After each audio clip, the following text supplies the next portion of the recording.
We're on our way to an undisclosed secret location, escorted by Sony Computer Entertainment Security, to meet the newest member of the PlayStation family. With the formal announcement at this year's E3, everyone wants to get their hands on the new PSP Go. And that's exactly what we're going to do. We just don't know where yet. Nice suit.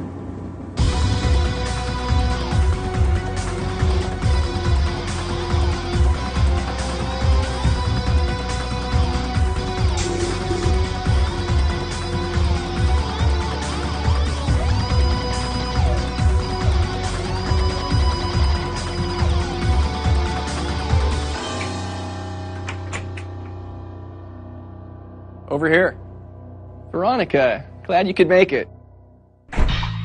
Thanks for coming. Have a seat. I think there's something here you might want to take a look at. Was all that really necessary? We've got top secret information. Are you ready? I am. Welcome to Mama. Wow, it's so tiny. It's so much smaller.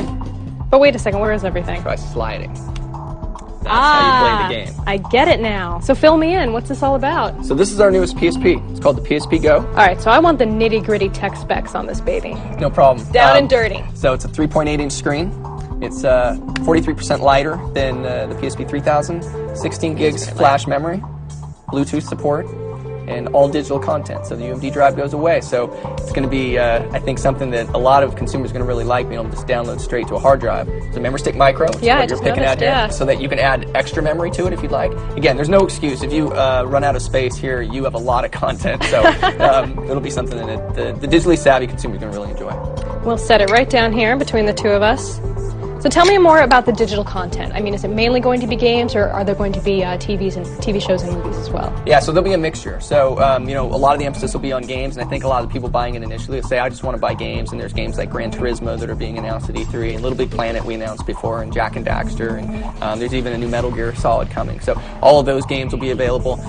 But then there's movies, and all the first-run movies that you can rent or buy through the PlayStation Network, and TV shows, as you mentioned, as well. So you can bring so much content over with you and fill it up on that 16 gigs flash memory. Well, since it is called the PSP Go, I imagine it would work with remote play as well. Integration with PS3 is very important to us, and it works just like PSP 3000, and that's a growing use. A lot of people like to be able to take their content from their PS3 with them on the go. What are the main differences between this and the PSP 3000? The first is the onboard memory, the flash memory, 16 gigs of space. There's Bluetooth support as well, so if you have a Bluetooth headset, you can actually tether it to your cell phone as well. But ultimately, it's the portability, and bringing that content with you in a smaller form factor.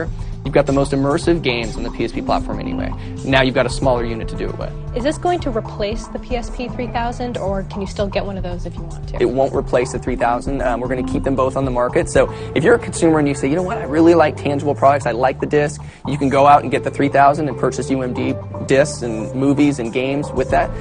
If you like digital and ease of use and kind of a more premium nature, the PSP Go is for you.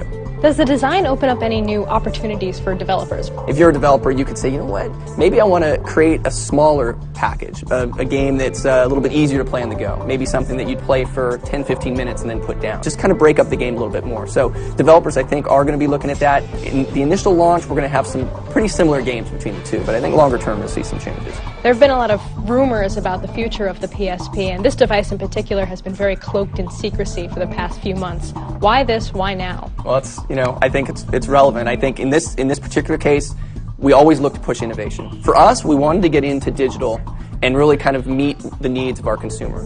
More and more consumers are going online to purchase music, and they're starting to purchase games, and they're purchasing some movies. We always want to be ahead of that curve. We look at each of our products as 10-year life cycle products, so this needs to live on. Our view of the world is, digital is going to become more and more important as we go along here, and ease of use factors make it that much more important. Does it speak to Sony's long-term strategy to have downloadable content as opposed to hard media? We're going to look at kind of a shared strategy there, actually. Hard media, tangible goods have their place, and I think that many consumers say, you know what, I'd really like to be able to just hold that disc. But there's certainly a growing segment culturally that want to be able to have digital goods. They've grown up with being able to download movies and music, and now they can download games. This is clearly the start of something really cool with the PSP Go. Where do you see it going in the future? There's a lot of back-end service and support that we'll be putting against it that I think will really excite the base. There's obviously all the games that are coming from discs that'll be available on PlayStation Network, but there's also new IP, new product, new games that are available, only for download. Our focus is really on working with developers, ensuring that they look at the usage model for the Go, and then looking at the services that are going to be available and kind of accentuating those services for how someone would use Go. When are we going to see this available? I think a lot of people have been asking about when it's going to come and when we're going to actually make our push towards digital. So it is finally here. It's coming this fall. We think it's going to be a huge product for us. Am I looking at the only one in existence right now? Actually, got a second one. Well, well, well. Put Gran Turismo on there for you. Core viewers know I'm not very good at driving games, but I'll give it a go. Good, let's play.